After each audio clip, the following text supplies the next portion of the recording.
하나님이 우리에게 주시는 말씀 이사야 7장 1절부터 14절에 있는 말씀입니다. 이사야 7장 1절부터 14절에 있는 말씀 구약 975쪽에 있습니다. 다 같이 교독하겠습니다. 우시야의 손자여 요담의 아들인 유다의 아하스 왕 때에 아람의 르신 왕과 르말리아의 아들 이스라엘의 베가 왕이 올라와서 예루살렘을 쳤으나 능히 이기지 못하니라.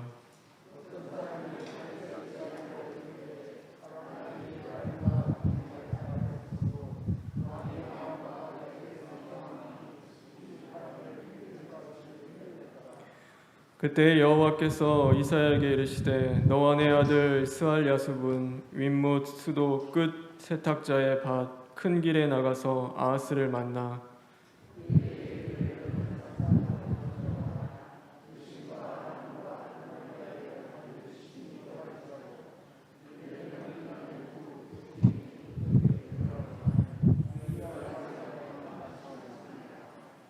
아람과 에브라임과 르말리아의 아들이 악한 꾀로 너를 대적하여 이르기를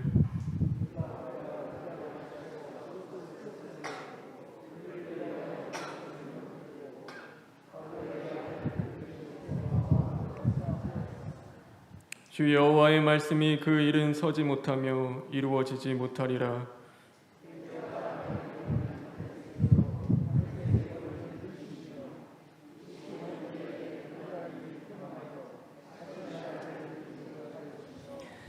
에브라임의 머리는 사마리아요 사마리아의 머리는 르말리아의 아들이니라. 만일 너희가 굳게 믿지 아니하면 너희는 굳게 서지 못하리라 하시니라. 너는 내 하나님 여호와께 한 징조를 구하되 깊은 데에서든지 높은 데에서든지 구하라 하시니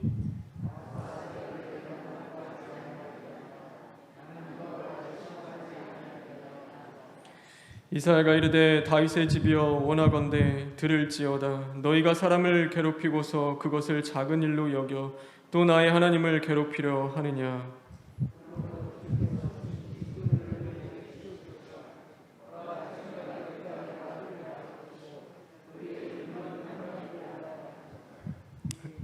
아멘.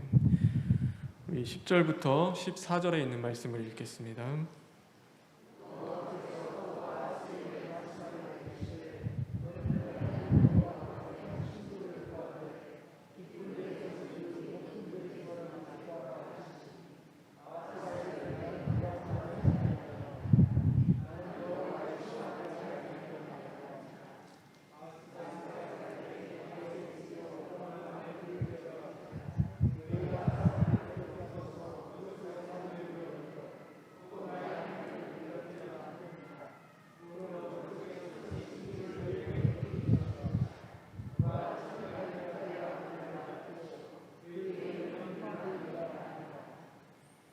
사절에 있는 말씀을 읽겠습니다.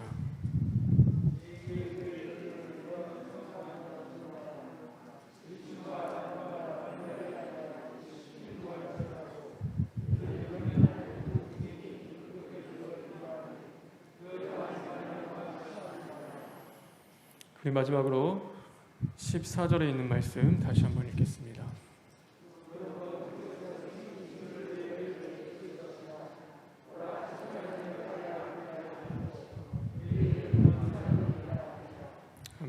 그의 이름을 임마누엘이라 하리라.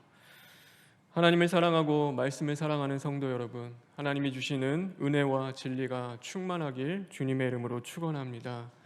하나님은 사람과 같지 않으십니다. 그러기에 같은 일, 같은 사람에 대해서도 하나님의 평가와 사람의 평가가 다를 때가 있습니다. 과부의 두렙돈을 보고 사람들은 그것을 작은 봉헌이라고 하지만 예수님께서는 그것을 보시고 가장 많은 봉헌이라고 말씀하셨습니다. 가늠하다 잡혀온 여인에게 사람들은 그 여인을 통하여 본 것은 음란한 죄인이었습니다. 그러나 예수님은 잡혀온 여인에게서 상한 마음에 깃든 그 공허함을 주님은 보셨습니다. 사람들은 겨자씨를 보지만 예수님께서는 그 겨자씨 하나 속에 있는 천국을 보십니다. 오늘 나라의 위기 가운데 이사야는 아하스 왕에게 하나님의 징조를 구하라고 이야기합니다. 그러나 아하스는 그 징조를 구하지 않겠다고 말하고 있습니다. 그 이유가 무엇입니까? 오늘 자신이 여호와 하나님을 시험하지 않겠다고 그것이 그 이유라고 말하고 있습니다. 언뜻 보기에는 그의 믿음이 대단한 것처럼 보입니다. 오늘 하나님 앞에서 그가 진실되이 겸손하게 행하는 것처럼 바라볼 수도 있습니다. 그러나 하나님 보시기에 그것은 교만이었습니다. 믿음을 가장한 하나님을 향한 불신의 모습이었습니다. 그가 징조를 구하지 않은 것은 하나님을 시험하지 않기 위해서가 아니라 여호와 하나님만을 신뢰해야 하는 그 믿음을 스스로 거부했기 때문입니다. 그리고 그는 눈에 뻔히 보이는 그 현실적인 방법을 의지하기 시작합니다. 가장 강한 나라였던 아수르를 의지하며 그가 나아갔던 것입니다. 신은 강대국 악스루가 나오고 그 아수르가 팽창 정책을 피기 시작했습니다. 그거에 맞서서 오늘 아람과 북이스라엘은 연합군을 형성합니다. 그리고 그들과 함께 싸우려고 하는데 그 아수르를 대항하기에는 여전히 힘이 부족한 것입니다. 그래서 이 북이스라엘과 아람이 누구에게 그 함께 동맹하여 싸우기를 강요하냐면 이 유다 왕 아하스에게 그것을 강요했습니다. 그러나 유다는 그것을 거절합니다. 오늘 아하스 왕이 그것을 거절하자 아람과 북이스라엘의 그 동맹국은 오늘 이 유다를 침략해 오기 시작했습니다. 그 국가의 크나큰 위기 앞에서 나라의 형편은 마치 바람 앞에 촛불과 같이 위태로웠습니다. 그래서인지 온 나라가 요동하기 시작했습니다. 나무 한 그루가 아니라 그 숲 전체가 강풍에 흔들리기 시작하는 것입니다. 위로는 왕부터 아래로는 그 백성까지 그 마음을 잡지 못하고 그 마음의 평안이 사라졌습니다.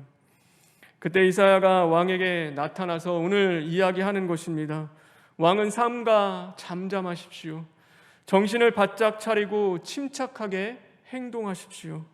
그들은 연기나는 부직갱이에 불과하니 두려워하지 말라는 그 말씀을 오늘 이사야 선지자가 아하스 왕에게 했습니다.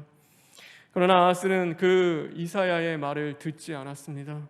어떻게 해서든지 장장 눈앞에 보이는 그 강대국인 아수르의 도움을 요청하는 것밖에 그의 마음에 들어오는 것은 없었습니다.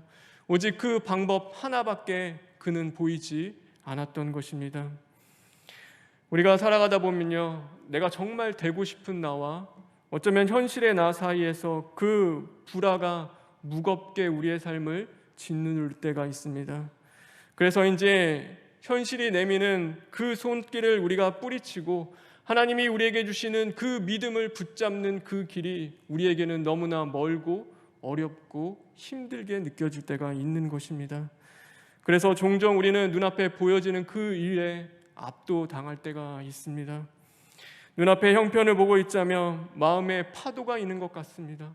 위아래로 요동치는 그 앞에서 우리는 몸둘 바를 모릅니다.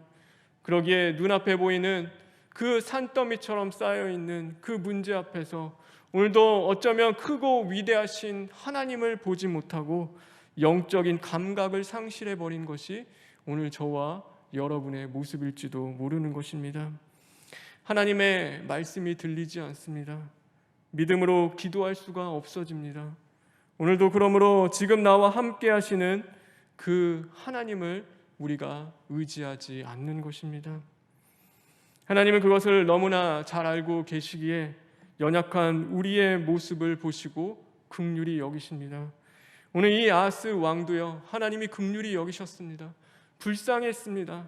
그가 하나의 왕이지만 하나님의 그 약속의 왕국을 지켜내야 하는 그 연약한 인간의 모습이었기 때문에 하나님은 그에게 긍휼히 갔습니다.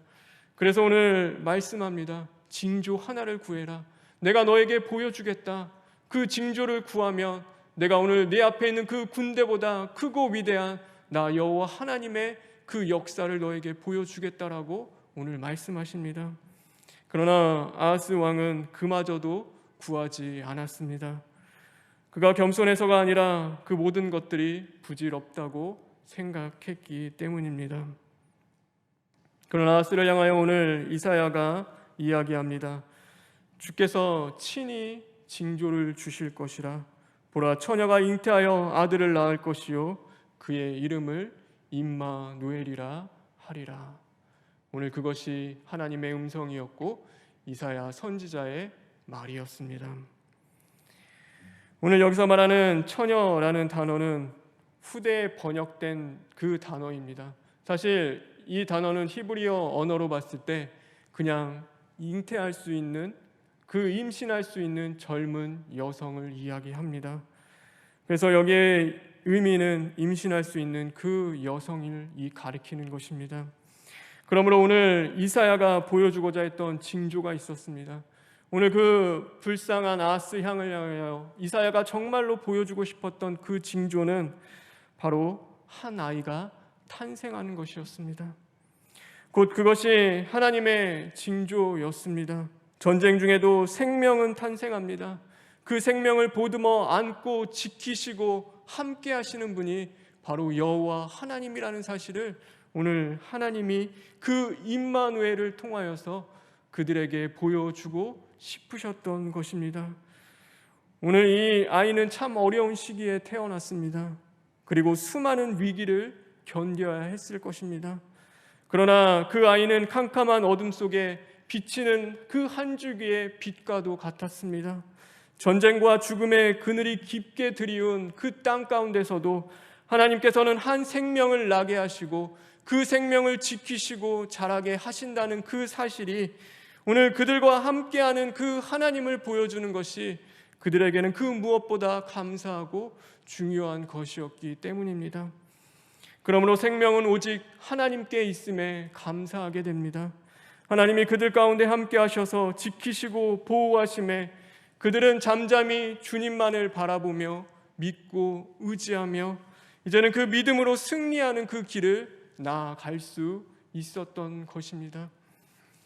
여러분, 우리의 믿음은 언제나 늘 현실이라는 그 벽 앞에 주저앉을 때가 참 많이 있습니다. 그것은요, 바람의 앞에 촛불같이 위태로워 보입니다.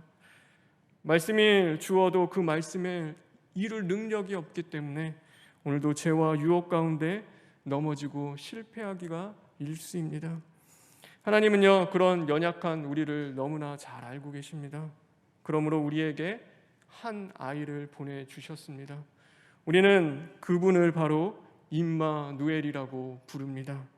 우리는 그분을 통하여 죽음 속에서 생명을 보았고 캄캄한 어둠 속에서 빛을 보게 되며 어지러운 그 발걸음 속에서도 믿음의 길을 발견할 수 있게 되었습니다. 오늘 그분이 나와 함께 한다는 그 사실에 우리는 이 어려운 세상 속에서도 평안을 누리고 위로를 얻게 되는 것입니다. 그분을 통하여 우리는 나와 함께 하시는 그 하나님을 만납니다. 지금도 나를 지키시고 보호하시는 그 하나님의 은혜와 은총을 우리는 경험하게 되는 것입니다. 더러워진 나의 영과 육을 보혈로 씻기시고 오늘도 하나님께서 그 사랑의 손길로 나를 치유하신다는 그 사실을 우리가 느끼며 살아가게 되는 것입니다. 그래서 우리는 항상 기뻐하고 쉬지 않고 기도하며 범사에 감사함으로 열매를 맺을 수 있는 것이죠. 오늘 이 임마누엘의 그 은혜가 저와 여러분의 심령과 가정 가운데 임하길 주님의 이름으로 축원합니다. 그런데 중요한 사실이 한 가지 더 있습니다. 이 임마누엘의 그 예수 그리스도를 만난 사람들에게 하나님이 주시는 그 소명 하나가 있습니다. 그것은 누군가에게 하나님이 우리와 함께 하신다는 그 사실을 가르쳐 줄 수 있고 보여줄 수 있는 그 임마누엘의 징조가 되어서 세상을 비추는 빛이 되어야 한다는 사실입니다. 우리는 누군가에게 생명을 주는 자들이 되어야 합니다. 우리는 절망 속에서 빛이 되고 삶을 포기하고 싶어하는 그 자들에게 삶을 살아가야 할 그 이유를 줄 수 있는 자들이 되어야 하는 것입니다. 맛을 잃은 인생 속에서 참 맛을 찾을 수 있는 그 자들이 바로 저와 여러분이 되어야 하는 것입니다. 그게 오늘 임마누엘의 징조로서 하나님이 여전히 우리와 함께 하신다는 그 삶을 살아내야 할 저와 여러분의 소명인 것입니다. 저와 여러분 그런 삶 사시길 간절히 바랍니다. 해산의 수고함으로 철장으로 망국을 다스릴 그 아들을 잉태함같이 오늘도 우리가 철두철미 시인하고 회개함으로써 하나님의 영 그리스도의 영을 이루어감으로 우리 안에 그리스도의 생명이 탄생하고 나타나짐으로 말미암아 우리와 함께 하신다는 그 놀라운 하나님의 은혜와 은총을 세상에 보여줄 수 있는 저와 여러분 되길 주님의 이름으로 축원합니다. 우리나라는요 마치 유다와 같습니다. 지금 미국 대선도 시작하고 있죠. 사람들은요 어떤 왕이 어떤 대통령이 될지 그것에 곤두세우고 있습니다. 자기에게 유리하고 이로운 그 대통령이 되기를 바라고 원하고 있습니다. 주변에 우리에게 널려있는 그 강대국들은 언제나 자신의 편이 되어서 자신의 함께하기를 우리에게 요청합니다.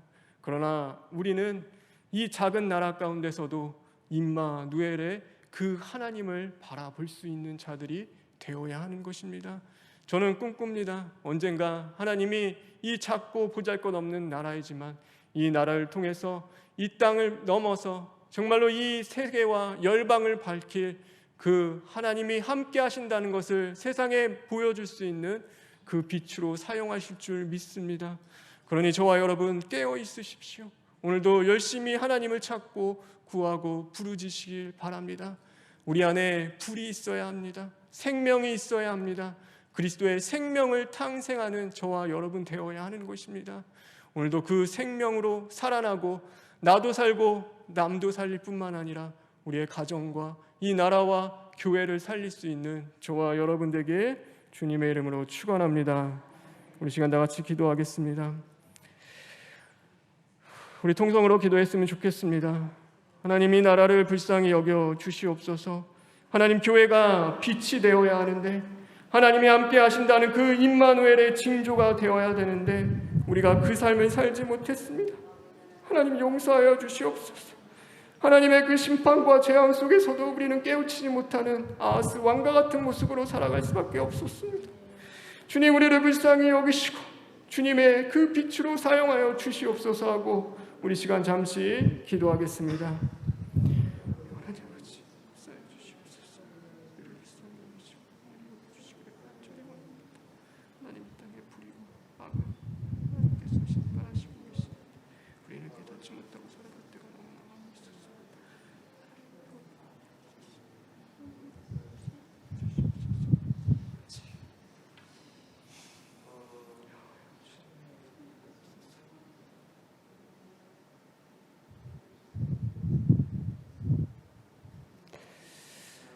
하나님 어둡고 캄캄한 우리의 인생 속에 살아가야 할 이유를 주시고 임마누엘로 우리를 찾아와 주시니 진심으로 감사를 드립니다. 하나님이 함께 하심에 감사를 드립니다. 오늘도 생명으로 나를 살려주심에 진심으로 감사를 드립니다. 하나님 우리가 십자가도 죽고 부활의 그 말씀을 끝까지 이루어가며 하나님의 빛으로서 또한 세상을 밝힐 수 있는 자들 되게 하여 주시옵소서. 예수님의 이름으로 기도합니다. 아멘.